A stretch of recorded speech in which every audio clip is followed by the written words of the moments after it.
आप देख रहे हैं न्यूज़ 7 हिंदी, राष्ट्र प्रथम। नमस्कार, मैं हूं प्रशस्ति तिवारी और आप देख रहे हैं न्यूज़ 7 हिंदी।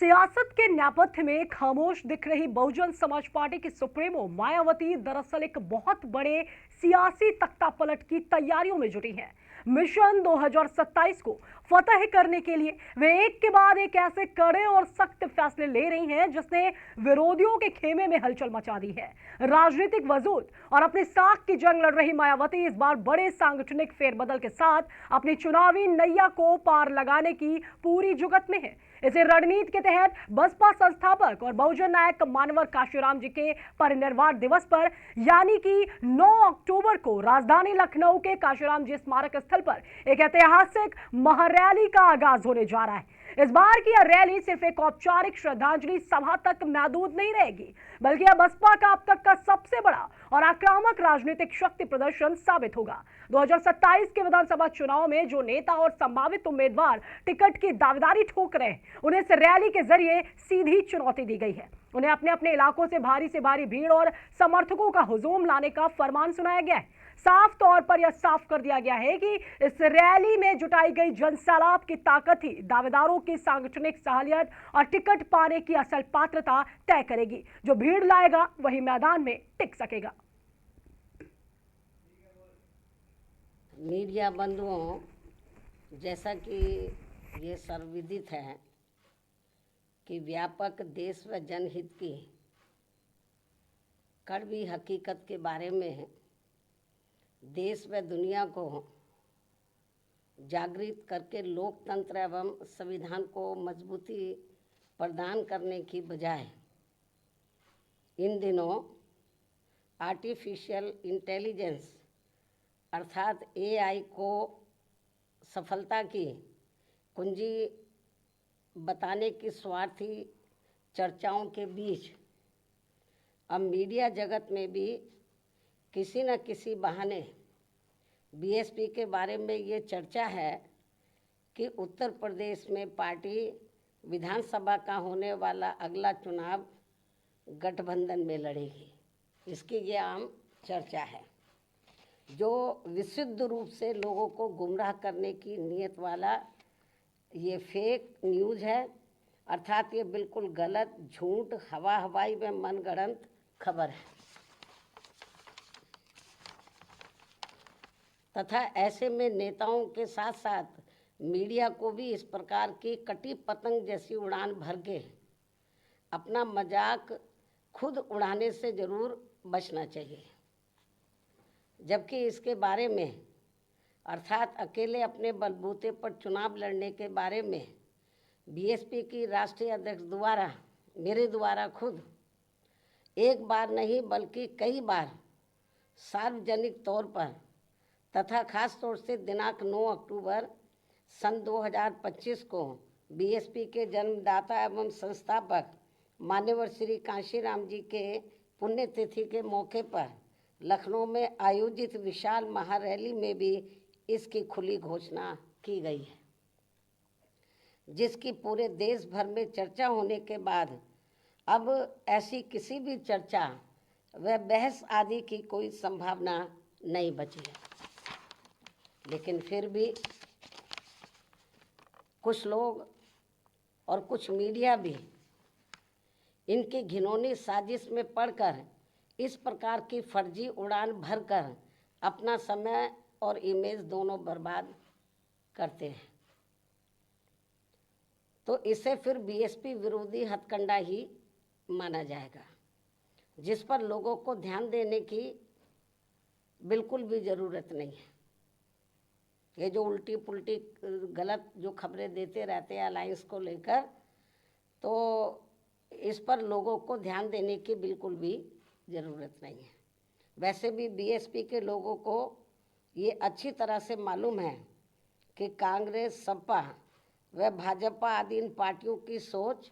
संकीर्ण व परम पूज्य बाबा साहब डॉक्टर भीमराव अम्बेडकर विरोधी होने के कारण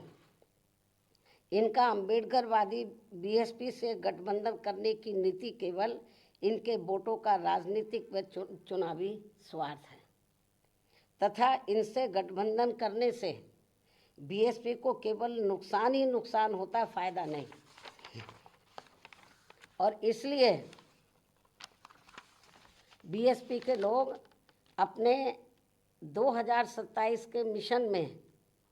अकेले ही पूरे जी जान से लगे हुए हैं, जिस पर से उन लोगों का ध्यान भटकाने के लिए ही इस प्रकार की घिनौनी साजिशें ये लोग करते रहते हैं। ऐसे में पार्टी के सभी लोगों से यही अनुरोध है कि वे ऐसी अनर्गल व मनगढ़ंत बातों पर कतई भी ध्यान ना दें और वे हाथी की मस्त चाल चलते रहें तथा सन 2007 की तरह अकेले ही ये चुनाव लड़कर फिर से बीएसपी की पूर्ण बहुमत की अपनी सरकार जरूर बनाए। इसी प्रकार बीएसपी की राष्ट्रीय अध्यक्ष होने के साथ साथ विशेषकर सुरक्षा खतरों के मद्देनज़र दिल्ली में पहले की तरह का टाइप 8 का नया बंगला काफ़ी लंबे समय के बाद अभी हाल ही में अलॉट होने के बारे में भी जो गलत व गुमराह करने वाली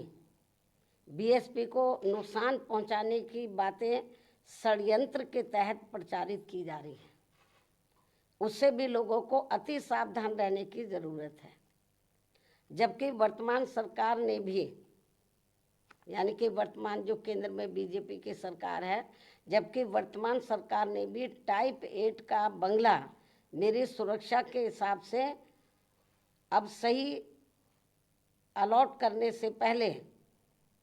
कई और भी बंगले अलॉट कर दिए थे जो सुरक्षा कारणों से नहीं लिया है, और यदि लिया भी था तो उसे कुछ ही समय के बाद ही छोड़ भी दिया था। तब फिर अंत में अब मुझे टाइप 8 का सही बंगला अलॉट किया गया है, जिसे मैंने स्वीकार भी कर लिया है, जिसको लेकर भी अब किस्म किस्म की गलत बातें प्रचारित की जा रही हैं, क्योंकि इस मामले में ये बात भी सर्वविदित है कि सपा सरकार के चलते व इनके मुखिया के इशारे पर ही दिनांक 2 जून सन 1995 की लखनऊ स्टेट गेस्ट हाउस कांड में मुझ पर जानलेवा हमला होने के बाद अगले दिन दिनांक 3 जून 1995 को बीएसपी के नेतृत्व में यूपी में बनी पहली सरकार के समय से ही सुरक्षा कारणों से मुझे विशेष उच्च सुरक्षा तत्कालीन भारत सरकार द्वारा दी गई थी तथा वह सुरक्षा खतरा कम होने की बजाय अब और भी बढ़ जाने के साथ साथ बीएसपी की राष्ट्रीय अध्यक्ष व पूर्व मुख्यमंत्री होने के नाते फिर दिल्ली में टाइप 8 का बंगला पूर्व में दिए गए 3 त्यागराज मार्ग के टाइप 8 के बदले में मिला है जी। पहले भी मुझे टाइप 8 मिला हुआ था जो तत्कालीन भारत सरकार द्वारा दिया गया था। इस प्रकार पार्टी की राष्ट्रीय अध्यक्ष एवं पूर्व मुख्यमंत्री होने के नाते व खासकर सुरक्षा आदि कारणों से केंद्र में रही कांग्रेसी सरकार के समय से ही मुझे टाइप 8 का बंगला मिलता रहा है तथा अब इसको लेकर किसी भी प्रकार से संकीर्ण व अति घिनौनी राजनीति करना उचित नहीं है। इतना ही नहीं बल्कि जैसे जैसे चुनाव नज़दीक आएगा तो विरोधियों के साम दाम दंड भेद आदि के हथकंडे तथा बीएसपी को सत्ता से दूर रखने के षड्यंत्र और भी बढ़ते जाएंगे, जैसा कि हमेशा से होता रहा है। इसलिए केवल यूपी ही नहीं बल्कि पूरे देश भर में सभी अम्बेडकर वादियों को विरोधियों के दांत खट्टे कर देने वाली केवल एकमात्र अपनी पार्टी व उसके आयरन नेतृत्व पर पक्का व पुख्ता भरोसा करके परम पूज्य बाबा साहब डॉक्टर भीमराव अम्बेडकर। ये नया और बेहतर डीवीडी वाला घड़ी ओ भाई साहब, क्या डीवीडी? इस दाग को मिटाओ तो जाने। ये दाग नहीं, घड़ी के लिए बस निशान है। अब हुआ ना घड़ी का मुकाबला। डर्ट ब्लास्ट टेक्नोलॉजी के पावर ग्रैन्यूल्स दे फास्ट एक्शन सफाई, मिटाए जिद्दी दाग और दे बेहतरीन खुशबू। पहले इस्तेमाल करें